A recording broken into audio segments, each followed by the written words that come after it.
Have you ever felt broken, like life has shattered into pieces you can never pick up? If that's you today, stay with me. In the next few minutes, you'll discover that nothing broken stays broken in God's hands. We've all experienced moments where our hearts, dreams, or relationships feel like shattered glass. We look at the pieces and think, this can never be fixed. But what if I told you that God doesn't just mend what's broken, He restores and transforms it into something even more beautiful? Jesus says, He heals the brokenhearted and binds up their wounds. That means no wound is too deep, no mistake too great, and no life too shattered for Him. Nothing broken stays broken in His hands. When you hand in your pain, He holds it tenderly. When you surrender your past, He reshapes it with His love. And when you trust Him with your future, He rebuilds it with hope. Think of the Japanese art of kintsugi, where broken pottery is repaired with gold, making it more valuable than before. That's what God does with your life. He doesn't hide your cracks, He fills them with grace. So how do you experience His restoration? First, be honest with Him. Tell Him what's broken. Second, trust His timing. He restores differently and often better than we expect. Third, take one step of faith,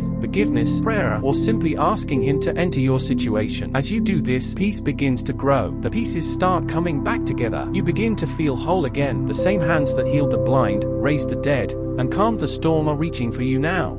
Nothing in your life is too far gone for His touch. His restoration isn't temporary, it's eternal. If this message touched your heart, share it with someone who needs hope today. And subscribe to this channel for more messages that bring faith, encouragement, and healing. Remember, nothing broken stays broken in His hands.